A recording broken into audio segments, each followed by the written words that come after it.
এই সন্ধ্যার সময় বের হচ্ছি মেয়েকে নিয়ে ডাক্তারের কাছে। আর এই যে মেয়ের রিপোর্টগুলি হাতে নিয়ে নিয়েছি, যাই ডাক্তারকে আবার রিপোর্টগুলি দেখাবো, তারপরে ওষুধ পানি কিনে নিয়ে বাসায় চলে আসব। আর এই তো দুপুরবেলা রান্না বাড়ি করতেছিলাম, সেই ভিডিওগুলি আপনাদের সঙ্গে একটু শেয়ার করলাম। আর আজকে সারাদিন কি রান্না করলাম আর কি করলাম সেটাই আপনাদের সঙ্গে একটু শেয়ার করা যাক। তো চলুন আজকের ভিডিওটি দেখতে থাকুন, আশা করি আপনাদের অনেক বেশি ভালো লাগবে। আর ভালো লাগলে অবশ্যই আমার ইউটিউব চ্যানেলটি সাবস্ক্রাইব করবেন, ফেসবুক পেজটি সবাই ফলো করে পাশে থাকবেন এবং সাপোর্ট করে যাবেন। যাই হোক, মনটা তো অনেক খারাপ, সবাই তো জানেন, তারপরেও আপনাদের সঙ্গে প্রতিদিন কিন্তু একটু করে ব্লগ শেয়ার করার চেষ্টা করি। তো প্রতিদিনের মতো কিন্তু আজও সেই ব্লগ নিয়েই চলে আসলাম, ভিন্ন ধরনের রান্নার ব্লগটাই শেয়ার করলাম। কি আর করব বলেন, বাইরে যেতেও পাচ্ছি না আর মনটা খুবই খারাপ। তো রান্নার ব্লগটাই আপনাদের সঙ্গে শেয়ার করতেছি। আর বেশি বেশি করে দোয়া দিবেন এবং ভালোবাসা দিবেন যেন আমার মেয়ে তাড়াতাড়ি সুস্থ হয়। আর যে সমস্যাটা হয়েছে ওষুধের দ্বারাই যেন সেটা ঠিক হয়ে যায়। আপনারা সবাই বেশি করে দোয়া করবেন। আর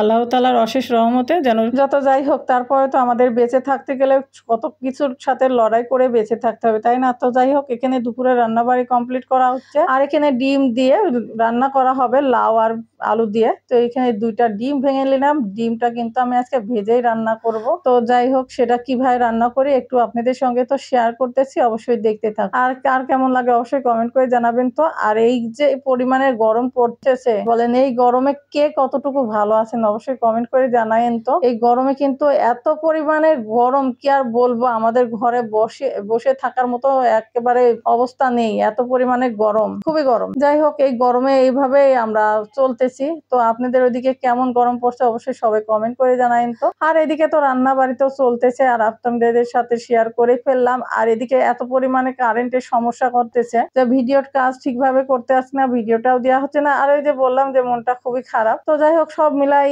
একভাবে আমি অনেক কষ্ট পাচ্ছি, তার জন্য এইভাবে ভিডিওটাও দিতে পারছি না। আর যতটুকু পারছি ততটুকু একটু করে আপনাদের সঙ্গে শেয়ার করতেছি। যাই হোক, সবাই আমাদের সঙ্গে থাকবেন আর আমাদেরকে অবশ্যই বেশি বেশি করে সাপোর্ট করবেন এবং ভালোবেসে পাশে থাকবেন। তো এদিকে তো ডিমগুলি ভেজে নেওয়া হয়ে গেছে, আর এখন ডিমগুলি দিয়ে দেবো।